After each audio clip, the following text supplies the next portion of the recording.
Taylor and from Kirton Farm Nurseries, and we are a wholesale plant growing business supplying plants to garden centres and nurseries across the south of England. And recently, we've been going, 25, 26 years. It's got very cutthroat, margins are really, really tight. And so we've been looking to develop some lines that give us a bit of an edge over our competition. So we've been developing more eco-friendly lines. So we've been developing, changing the pots we grow the plants in, changing the marketing trays we're using and such like, and give ourselves a bit of an edge over the competition. And I have a general role in that it's me and my wife who run the whole ship. So we employ about 35 people at the moment and grow about 1.3 million plants a year. I first heard about Plato Sustain through Business Link, who offered an initial meeting when they were just thinking about putting the groups together, and it just struck me as being an ideal way of focusing our attention on our whole sustainability sort of package on top of the basic product that we were already developing. So there you go. Okay, we decided to join Plato because really we wanted to see what best practice was currently, so that we could get ourselves right up among the top leading companies, even though we're relatively small, so that we could say, you know, we have this whole package. We're not just producing a green product because we think it will sell. The whole company is sort of based on solid foundations, based on sustainability. And we hope that joining Plato Sustain would show us the best way to do that sort of thing. Over the first 6 months of the programme, initially probably a little bit of a slow start while the group sort of get relaxed and get to know each other, and sort of that trust sort of starts to come out. But I must admit, I've been quite surprised how quickly we've got into changing the way we do things, of keeping records and focusing on areas of sustainability, to the point where it's changing company policy probably within 2 or 3 months of actually joining the project. Over the first few months, we've implemented quite a few things from the group meetings. We've been looking at specific. I suppose it's really focusing our attention on specific areas, like the really boring stuff, which has actually turned out to be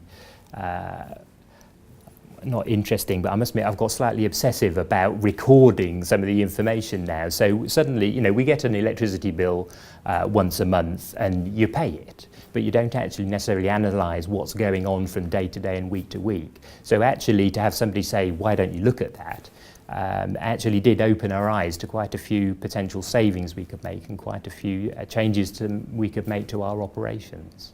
So that's one specific area that we've been able to improve. And then just the general recording and looking at the waste we're producing and what we're doing with it, our water use, all those other areas of sustainability rather than just the carbon footprint side of things. You know, we're actually looking at those now, whereas before we assumed we were doing okay, but that focus has really helped us sort of try to get it right or make a start at it.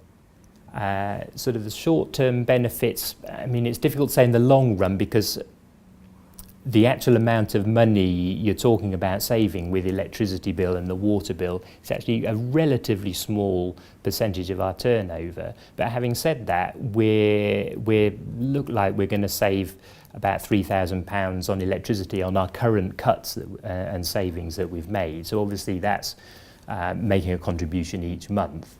And looking at all areas of then, there's lots of little bits sort of feeding in. So it's difficult to say on the cash flow, oh yes, we've saved £5 million.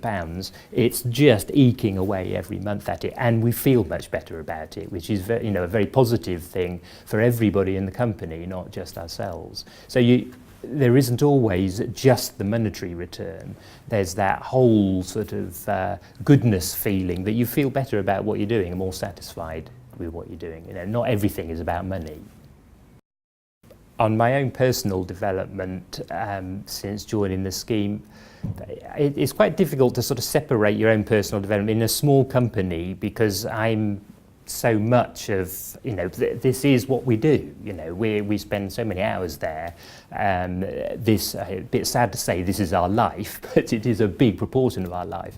And so what goes on in our private life at home is very much reflected on what goes on at work, so in the style that we run the business. So consequently, any focus we change on the business is bound to have an effect at home. So, I mean, an immediate example of that would be that we were due to change our old car a few months ago, and so we've gone from a car that did 30 miles to the gallon to one that does nearly 60. So easy, sensible change, but a positive one for ourselves. And you're looking at heating and electricity and things like that. Yes, in the group meetings, the sort of peer-to-peer, sort of the experience of everybody else in the group is one of the most exciting things about going to the meeting, because I'm in a couple of other group meetings related to horticulture.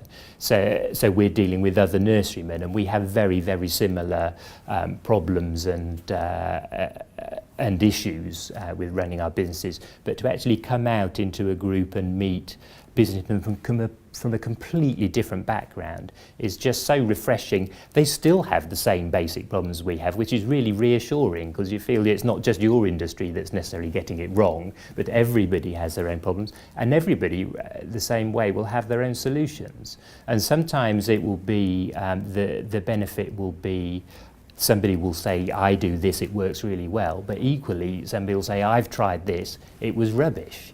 And so we had that example with, we were looking at heat exchangers for heating our office. And there was a heating engineer in the group. And my idea from the salesman's angle, who said, oh, you'll save 75% of your electricity if you have this, that and the other. And he then pointed out the reality is, at the best you will do that, but at other times of year, depending on your situation, it doesn't quite work as sensibly as that. And then suddenly, rather than buying something I'm then disappointed with, I'm now informed and I can make a better choice.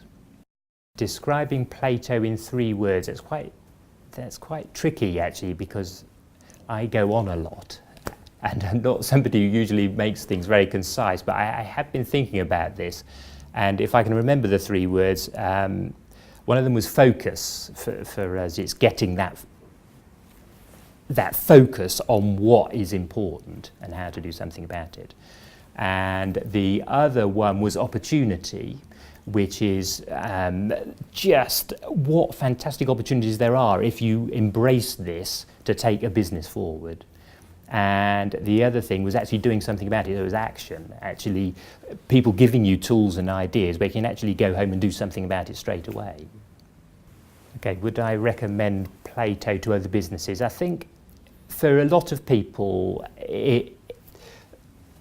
it's quite difficult to go to meet a load of strangers from different industries. You can't think how it would be relative to what you do, because every small business is very individual to those people who are running it.